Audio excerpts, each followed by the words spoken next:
Welcome to this week's TRN podcast. We are welcoming Louise Archer, CEO and founder of Retrained Search. If you're interested in selling more retainers, if you're interested in evolving your relationship with your clients, if you're interested in being more of a strategic partner, then it's really worth checking out this podcast. Louise's background in search and growing retained revenues is absolutely fascinating. She shares some of her lessons that she's learned over the years and some of her experiences into how you can really transform not only your productivity, but your profitability and your performance through retainers. Enjoy.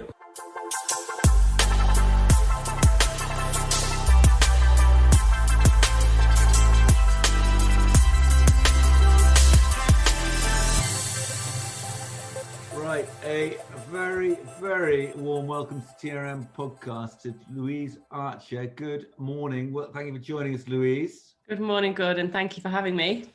Very excited to have you on. You have been doing a lot with our members, and more of our members have been reaching out to you. So I just thought it would be absolutely fantastic to have somebody with your expertise coming on the podcast to share a little bit about what it's all about, why it's getting so much traction, and just to let people know a little bit more about you. So can you we're going to get into your work journey a little bit more, but can I have the 90-second life story of Louise Archer, please? Oh gosh, been in recruitment all my life. My mum was a founding member of NES, and I was filing CVs from 12 years old, so it was my destiny, I think. I tried to get out of the industry several times, but failed miserably, as one does. But really fell back in love with it again when I converted to retained about 6 or 7 years ago, and I haven't stopped since. It's a whole new world for me, so that's where I am. We'll get into that in a bit more detail. And outside of work, you're a northerner, which gives you massive points straight away. Very good. What else do you get up to outside of work? Family, kids. We've got quite a lot of animals, chickens and dogs and cats and all that. We're kind of country walkers, outdoors types. Yeah, no, the very first time I spoke to you, you were in Devon or somewhere camping. We were, yeah. Very American, I remember that, yeah. Yes, we were. And you are celebrating. I didn't know the family bit actually. That actually started as a child, but you're celebrating 20 years, I think, in the world of recruitment. Is that right? Yeah, that is right. 20 years. God, that makes me feel really old. I try not to think about that too much, but yeah, it's a long time. So first role. What was your first role? Who are you starting out with? Well, I started with NES. I started working for my mum as a candidate controller. What a job title! Candidate controller. Don't you just love that? Where has that title gone? My mum made it up. I mean, I superseded somebody that was in the position before me. It wasn't made up for me, but it was what a title. And I was controlling a lot of temps and warehouse workers. And my God, that was hard work. Yeah. I remember when we ran out of candidates for jobs, I used to have to go out into the streets of Sale with flyers and trying to convince people out of the pub and off the streets in to go and stuff envelopes or go and, stack shelves in warehouses. So yeah, that was my kind of grounding. And then I ended up with Hudson, actually. Fortunately, I wanted to kind of move into bigger things, and Hudson were brilliant, absolutely brilliant. It was TMP worldwide. Sorry. We'll get into Hudson. I want to understand, you did you resign from working for your mum? Yeah, I did. Yeah. Oh. Yeah, I know. That's sad, isn't it, really? What sort of daughter are you? That's awful. I know, it is, isn't it? It is, isn't it? I mean, she understood, though. I mean, we were dealing with secretarial temps and warehouse workers, and there was only so long I could do that for. I really wanted to progress into something a bit, what I mean. Nothing against secretarial temps. I've been in a family business. I do understand it. So anyway, a candidate controller. So and what was the Hudson experience like? Amazing. Absolutely amazing. It was TMP worldwide when I joined, and then whatever happened to make it Hudson, I don't even know that I was aware of what had happened, but rebranded and got bigger. Fabulous company, really good formal training, and the managers that I had while I was there were just absolutely fantastic. Still hold a light, put them on a pedestal now, just fabulous people, and really, customer centric and problem solvers, not just, shoving. And it was HR, which was fantastic for me, especially at that stage, because what I did was not only learn, how recruitment works as an industry, because it isn't, obviously it isn't what you think it is when you first go into the industry, that romantic kind of finding jobs for people, which is, I was going to swear then, but then I think maybe this isn't the right forum to do that. What do you say? You wouldn't be the first. Okay.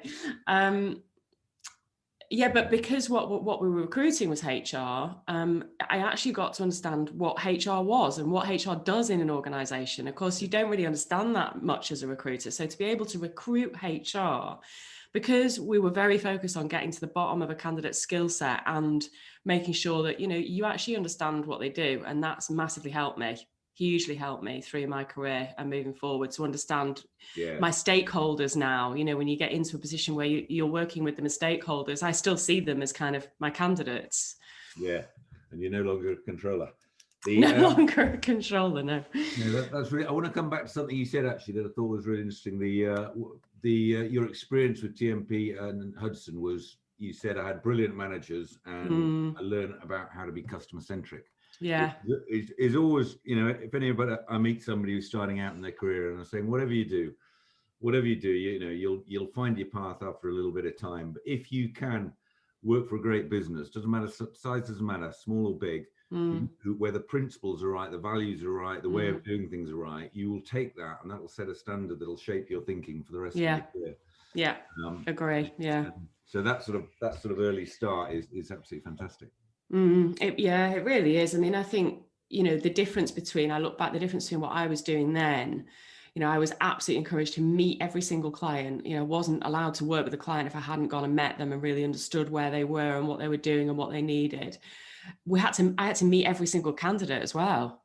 And that's how it should be done, really, isn't it? And that was, years and years and years and years ago. And I look at the way that a lot of recruiters are brought up now, and often they don't meet their clients at all, and they never meet their candidates, and that's worrying. That really is worrying. As a grounding, I think that was good for me anyway. And is it to shift from that sort of the background you just described about what a lot of people new to recruitment have grown up in currently, to shift to the sort of retained search relationship sort of position is a big one, isn't it? Yes, for some people it is a really big shift. Yeah, it is, for those reasons. So when did you get into the search space, and when did you get into the retainer space? When did you start developing those? It kind of happened the other way around. I mean, it depends what your definition of retainer and search is, but for me, retained recruitment can isn't the same as executive search. And I kind of, I guess it happened to me by accident. I'd been in the States for a couple of years with a great engineering business, which was Air Energy, now Air Swift, on their ExxonMobil account. And then I moved back into Europe and into the UK headquarters. And at that time, the perm division wasn't doing very well. It was a kind of ugly little sister to the contract business. And it was a bit problematic, and it wasn't very profitable. There was loads and loads and loads of jobs, but the fill rate was dreadful. And the forecast stability, if that's a word, was just, so stressful that we were looking at ways of shoring up the revenue and improving the profitability of the perm division. And there was a guy that was selling some work on a retained basis, and we could see that it was working, and I happened to be in his vicinity. And I learned how to do it, bit by bit. He taught me how to secure work on a retained basis. And he was absolutely fantastic, but he wasn't really that interested in teaching other people how to do it. And so there wasn't any scale going on, and there wasn't any growth. And so I think after I had learned and I started winning projects on a retained basis, more from just kind of having a go than anything formulaic or anything, strategic. It was much more, let's see if we can't get some commitment from this client. It was like as simple as that. And then it started working, and then we started winning retainers on a regular basis. And then the business kind of pushing people towards me saying, can you teach this person how to do it now? And if we give you more people, can you just get them doing the same thing? And that team ended up growing. And eventually it overtook, all the contingent work, and we turned the whole thing retained. So we went from doing 2 or 3 million, probably not even that, a year on a contingent basis to, last count, it was 12 million globally, all retained. So that's all retained now. There's no contingent revenue at all. And then anyway, just on what you just shared there. So, you almost stumbled into it. You had this fellow who was doing it, but didn't really want to take it forward as a model. Was it a light bulb moment that says, actually, if you can do this, it's a no-brainer because you've got the kit, etc. Was it just as simple as that? Yeah, it literally was as simple as that. It just suddenly kind of happened, really. We went from doing very, very little retained revenue, one guy selling the odd retainer to winning them on a consistent basis. Right. Kind of hit on a formula that was really simple, and all it was about securing financial commitment and committing in return to work with them until the position was filled. Yeah, that's how it started. It was as simple as that. And that's kind of still my mantra now, in terms of the definition. Let's not overcomplicate it about adding value and adding all these complex, bells and whistles and names to it. Just keep it simple. What does it mean to work on a retained basis? And that's why that's the fundamental realization of that, and the ability to be able to articulate that really clearly to a client is what can change, is what can change the outcome of your conversations. Yeah. So that, because actually the buy-in to doing more retainers is never an issue, is it? People want it. On the whole, yeah. I mean, I get the odd one that phones up and says, "What's this retained stuff about? It looks like it could be interesting. What is it?" And I think, oh, yeah, I can kind of help you do it, but I can't help you see. If you know where I'm coming from, you kind of got to want to do it. Yeah. Okay, so you'd smashed it there. You created a scalable model that got a lot of traction and took it up to 12 million, I think you said. Yeah. It did. We ended up calling it engaged rather than retained in the end, because it was as simple as that. But what I guess I didn't know, and we dabbled in doing talent mapping, and we actually did some really cool talent mapping, but kind of made it up as we went along. And we did some compensation and benefit studies, which were really good as well. We fell into that. There was a client that wanted data, and I'd started business developing heads of reward. And we ended up with some big data studies, which was really interesting. But again, kind of making it up as we went along. So what I really wanted to do was work for, a firm that actually did this, properly. I hadn't seen kind of C-suite stuff done, or how talent mapping or how talent pipelining was really actually carried out, by firms that have been doing it for years. And that was why I was really interested by working with a firm like Armstrong Craven. And I suppose in what you'd done is you built this business, you built this model yourself, so you knew what you knew. And to hang around with other people who've been doing it, who operated at the C-suite level, was a fairly natural progression. Yeah, well, me and Matt did really well with it, but neither of us had worked for search firms, and neither of us had worked for professional research firms, and so we didn't know what we didn't know, and that's why I really wanted to go and see how it was really done. And boy, was that an eye opener! Right. So incredible. What were the big learnings? What were the big? That lots of businesses spend lots and lots and lots of money on pieces of work where they don't actually make a hire, in a nutshell, whether it's gathering intelligence on a talent pool, whether it's gathering data on a cohort, doing feasibility studies before they move into a region, all talent related. Whether it's diversity focused or whether it's compensation and benefits focused, or whether it's building pipelines for the future. They spend hundreds and hundreds of thousands every year, the bigger firms, commissioning projects and reports and intelligence studies that it was a whole world that I just didn't know existed. And the bits and pieces that I'd been doing, we'd been it was the tip of the iceberg really for those kind of opportunities. And what I didn't know was how,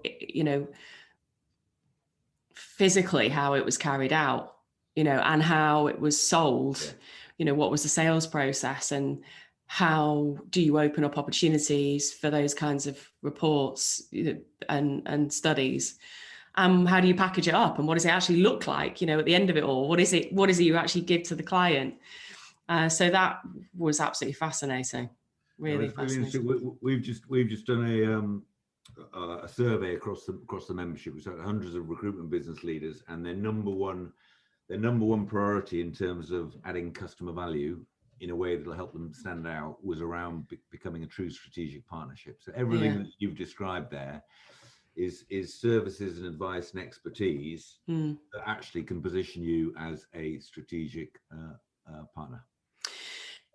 Yeah, I mean, what we absolutely focused on, when we had the breakthrough at AIR, was just consulting with clients, genuine, sit back, listen to them, listen to their challenges, listen to their problems, properly listen to them, and think intelligently with the experience that we had of hiring in that market about how we could help them and how we could solve their problems. And sometimes that was actually, we probably need to find out more about this talent pool before we go and find you your candidate. And that was how it kind of started. And that was how and when clients said, actually, yeah, that's a really good idea.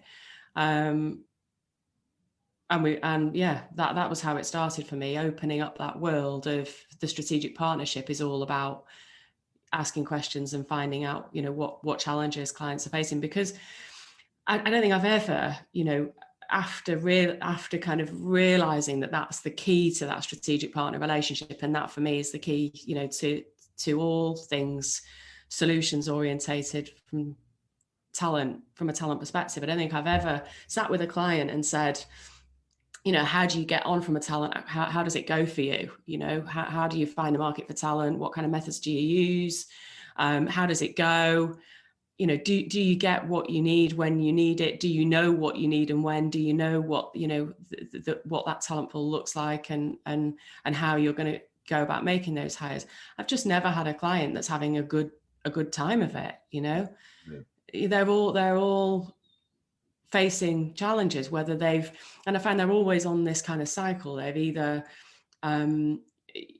gone out to agencies and they're getting a service from agencies which can be sporadic and some good and some not so good, and then it gets a bit rogue and it gets a bit wild, and they need to tame it, so they pull them into a PSL, and then they consistent and standardize the rates, and that turns into a bit of a shit show because everybody gets pissed off because they're working for low rates, so nobody really puts the effort in from an agency perspective, and so that doesn't really generate the results that they're looking for. So then they think, oh, we'll bring it in-house and we'll bring some recruiters in and work for us, and we'll get them to do what we want them to do, and then they end up with a load of failed agency recruiters that lo and behold aren't able to deliver the amount of people that they need to find, or the quality or the quantity, and then they think, oh, that's not really working, we're gonna have to supplement that with agencies, or they bring in an RPO and think that's the solution, and then lo and behold that turns out not to be the solution. So they're all on this cycle of trying to fix the problems that they've got, but doesn't matter where they are on it, they're all having problems, and it is about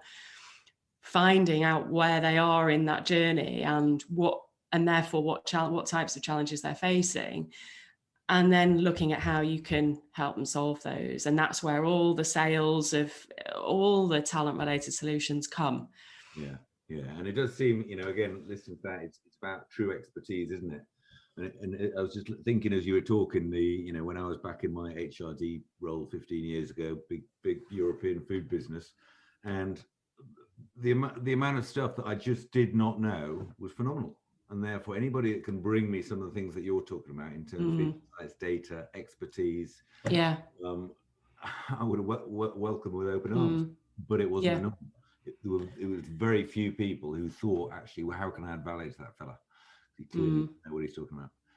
Yeah, one of the questions that I teach to ask at that stage, is how much do you know about, even if you're just embarking on a single piece of work to look for one candidate, how much do you know about the talent pool? How much do you know about the way that you're perceived with this cohort? How much do you know about the way they're rewarded and the way that their compensation structures are put together?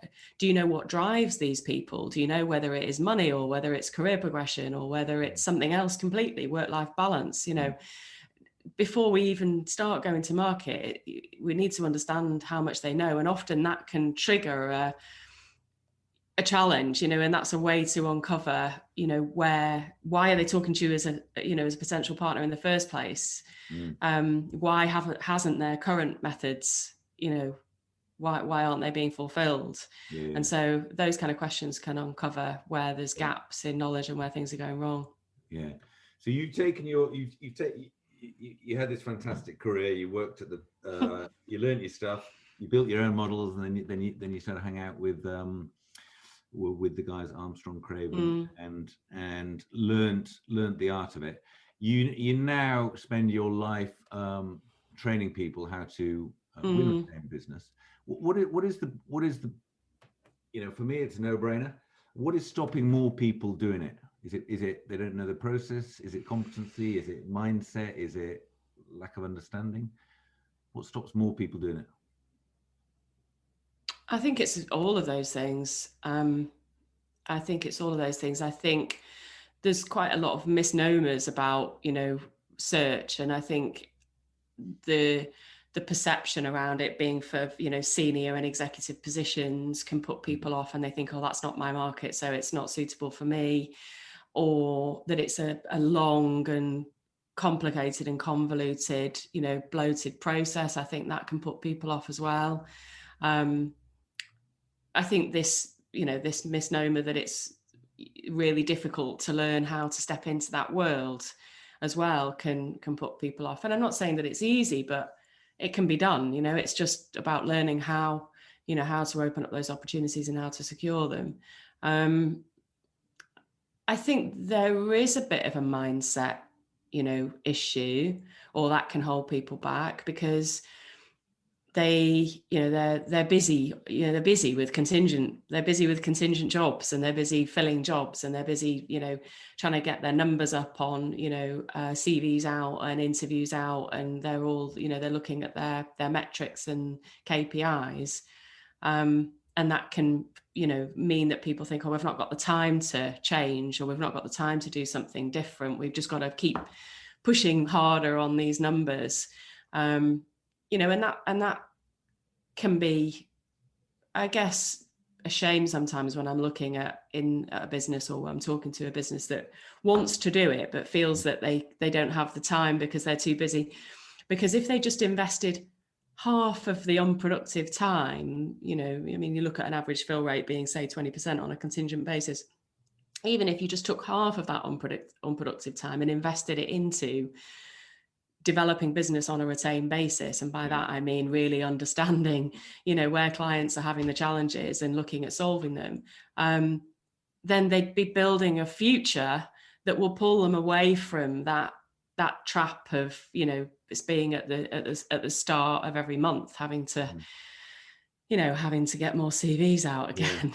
No, it's fascinating. This whole, we're doing a big, we're having a 2-month focus on productivity and efficiency at the moment. And one of the things in a busy world is you quite often don't have time to stop and work out where the waste is and where the inefficiencies are. Because actually, when you do, and you say, actually, a lot of this time is not giving me a return on the investment of my effort.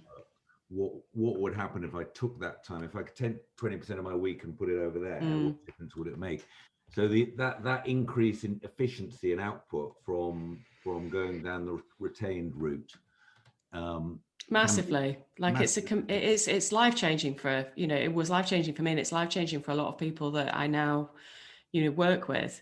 I know that sounds bold, but people tell me it is. You know, it really does. It really does change. Because everything you're doing, you're going to get a return on that. Exactly, because everything that you work on results in a fee. That's exactly right, and that's a complete, you know, step change from 20% productivity. Yeah. So when you see, and again, you know, won't name names, but we had a member that had their biggest ever deal, having been on your training. No way. Oh my gosh, who is that? Maybe we're not naming names. No. I didn't know that. I didn't know that. That's amazing. That's fantastic. But they'll when they come on your training, what are the sort of key light bulbs that you see people have?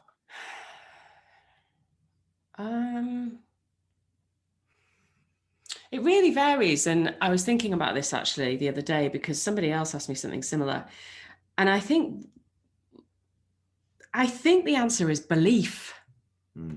I think it's when they suddenly believe and they get it, which is, you know, that fundamental difference between working contingently and working retained. And that can happen at different stages. You know, sometimes they complete the first section of module 1, which is the mindset piece.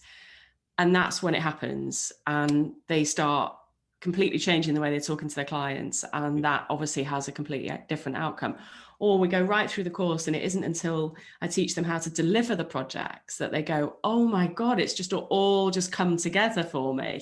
Yeah. And I can't believe it, you know. I kind of wish I'd done this bit first, but I've found that over the years of kind of, you know, teaching different people and figuring out the components of the course in the right order, that the order that we're doing it in now is just, it's just right. You know, it's just right. And so which is basically mindset starts with a mindset. Yeah, it always starts with a mindset, and that the majority of that piece is what is retained search. You know, there's so many misconceptions about it. What is it, and what does it mean, and why do clients buy it? That's where we start. And then the sales process, you know, the sales process is different because our sales process on contingent, basically what we're doing is saying to a client, can we please send you some CVs for free?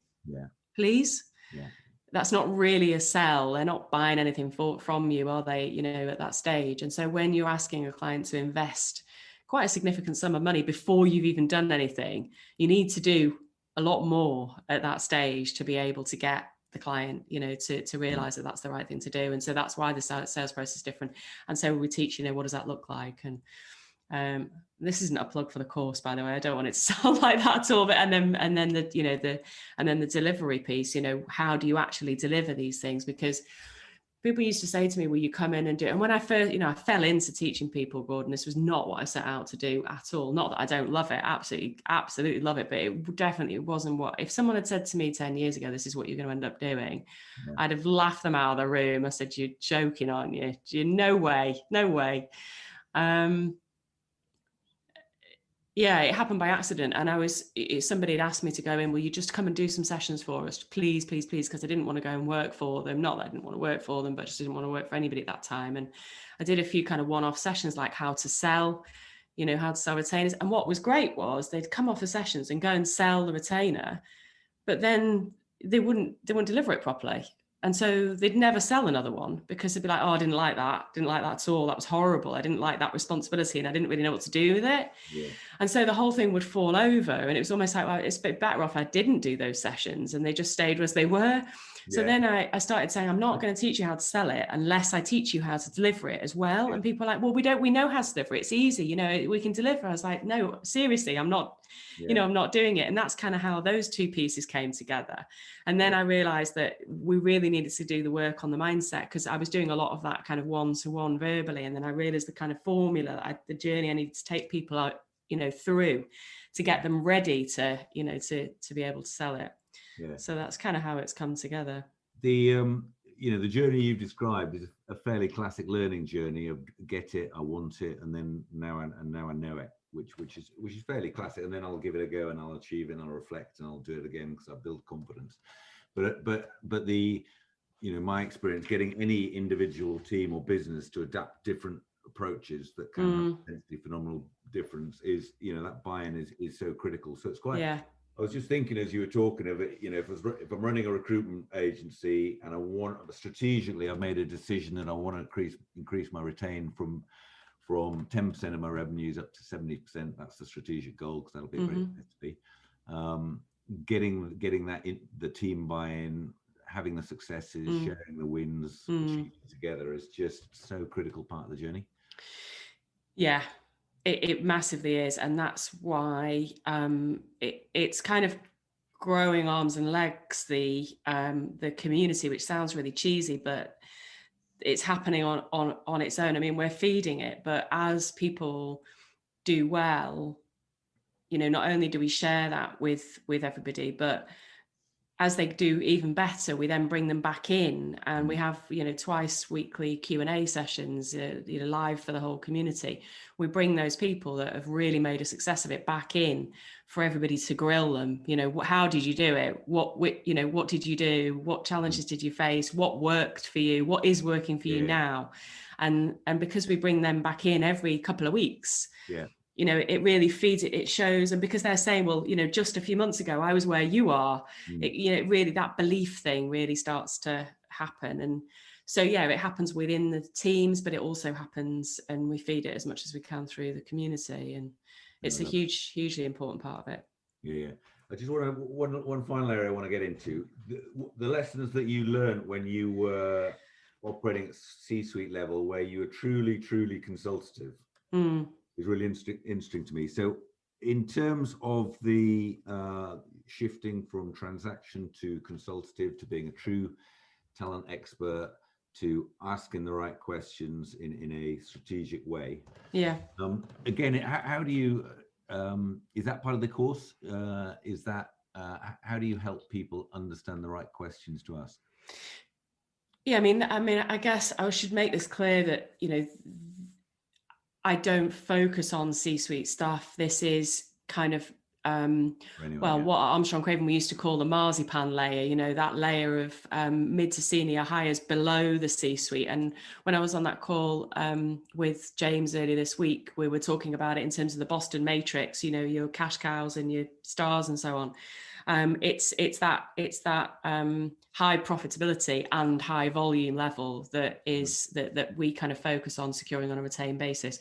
But often, in order to get those projects, you're consulting. Your client, your end client, your stakeholder is the C-suite stakeholder. So our focus is always to open up dialogue from the top down in an organization, and the way that we teach, how to develop business, retained business, whether that's single search mandates, multi-hire campaigns, whether it's an RPO solution, whether it's a piece of intel. The sales process is the same, and that is to start with the stakeholders at the top of an organization. And the reason being is that those are the ones that are looking ahead. Those are the strategic people that are looking ahead, and they're the ones that are often focused on the long-term success of the business. And retained solutions are strategic solutions. They're not kind of reactive, transactional, need a bum on a seat now. And so those are the people that you need to be talking to. And the approaches that we teach, the style, the line of questioning, the way that you get the meeting in the first place, we teach, and the line of questioning that you need to take a client on to be able to uncover those needs, to be able to consult with them, is geared towards those stakeholders at that level. And that for me is the difference between I cannot do a job for you unless I truly understand your journey, your strategy, where you're at, what your problems are, what you can achieve, almost your workforce planning. Versus I think I can probably help you. Those are those are radically different, and I know which one's more exciting in terms of long-term partnership. But you got to remember, I suppose, that you do need to have a level of experience to be able to hold a conversation like that at at that level. by the time I'd realized that that was the key, I was, I don't know, what was I, 27, 28, maybe 20, yeah, something like that. Maybe even a bit older. I'd done a fair amount of recruitment before I'd started realizing that those are the kind of conversations. And it was scary for me then, because what I think, and this is another thing that kind of holds people back, I think sometimes, is to think, I'm not sure whether I want to ask them, what does your succession plan look like? Or how's the talent acquisition strategy looking, and how is the execution against that, and how's it going? Because you don't really know what to do with the answer. Even if a client, does answer the question, you're thinking, bloody hell, I don't know how to deal with that. And so I suppose what I'm saying is, some of the organizations that kind of give me people to teach, I've started to say, hang on, let's just be sensible about the people that we're putting through this, because it's a lot of, to expect somebody that's very, very young with very little experience. I can teach them to have those conversations, but it is a lot to expect for them to be able to hold themselves and hold a strategic conversation about talent acquisition with a very senior stakeholder.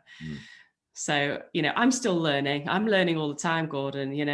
That life is one big lesson, isn't it? And I'm constantly improving and taking the feedback to make things better all the time. And that is one of the things that I've been learning recently, and helping people to choose the right people, to work with me. Yeah, no. Louise, this has been great. I'm going to ask you a couple of quick fire questions. Okay. I didn't tell you about before. Just give me any recruitment business that you're particularly inspired by right here, right now.